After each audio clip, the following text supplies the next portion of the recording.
Let's begin with a common leadership tension. You notice something off. A missed deadline.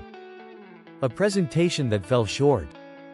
A pattern that's starting to hurt the team. You know you need to give feedback. But you hesitate. You don't want to hurt the person. You don't want to come off too harsh. You don't want to damage morale, or worse, confidence. So you wait. Or you soften it.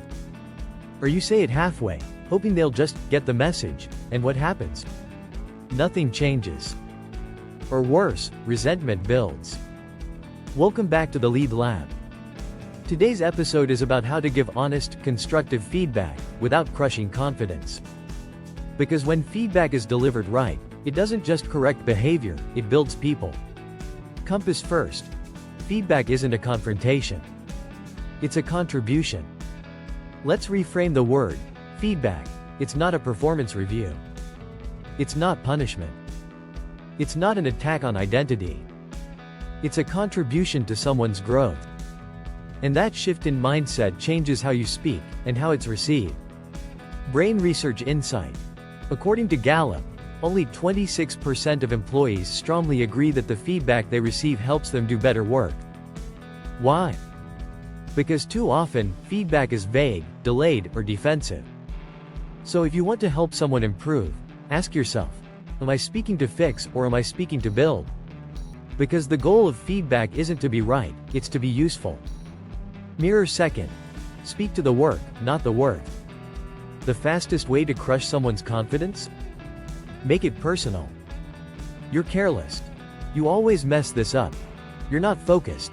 Now contrast that with, I noticed the data on slide 3 didn't align with our source. Can we walk through that? Or, the last few project updates have been a little unclear. Can we work on tightening the summary? See the difference? One attacks the person. The other improves the process. Stanford research on feedback framing shows that when feedback focuses on behavior and improvement, not identity, recipients are significantly more motivated and less defensive. So remember this. You're not correcting a person. You're partnering with them to make the work stronger. Hammer and wrench third. Be specific. Vague feedback builds fear. Good job. Not quite what I expected. Can you tighten this up? These are common, but unhelpful. Specificity creates safety. It turns anxiety into action. Instead of, tighten this up, say, let's reduce this report from 8 slides to 4, focus on insights, not summaries. Brain research insight. The Center for Creative Leadership found that feedback is 43% more effective when it's specific, timely, and linked to clear goals. So don't generalize.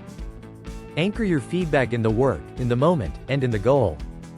Specificity isn't nitpicking, it's clarity. Speech balloon fourth. Deliver with respect, and real belief. Tone matters. So does posture. So does timing. If your tone is cold or aggressive, even helpful feedback gets dismissed. But if your tone is curious, calm, and clear, even tough messages land better. Start with intent. Say, I'm sharing this because I believe in your potential. Or, I know this isn't easy, but I want to help you level up. A study published in HBR on high-performance cultures found that feedback that's honest but delivered with care is the #1 differentiator between retention and attrition. People can hear the hard truth, but only if they believe it's coming from someone who wants them to succeed. Repeat button fifth. Make feedback a rhythm, not a rescue. If feedback only shows up when something's broken, people begin to fear it. But when feedback becomes normal, small, continuous, and two-way, it becomes a growth tool. Ask for feedback yourself. What could I have done better on that project? Share praise and coaching in real time. Don't save it for quarterly reviews. Brain according to Zenger, Folkman, leaders who give frequent feedback, both positive and developmental, have 3x higher team engagement scores. And here's why. Frequent feedback normalizes growth. It reduces drama. And it builds trust, faster than any team-building exercise ever could. Bullseye final thought. Let me leave you with this. The goal of feedback isn't correction. It's connection, through clarity. You don't have to sugarcoat the truth. But you do have to deliver it with respect. You don't have to hold back criticism. But you do have to hold space for learning.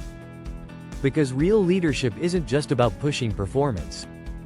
It's about helping people rise, without shrinking them in the process.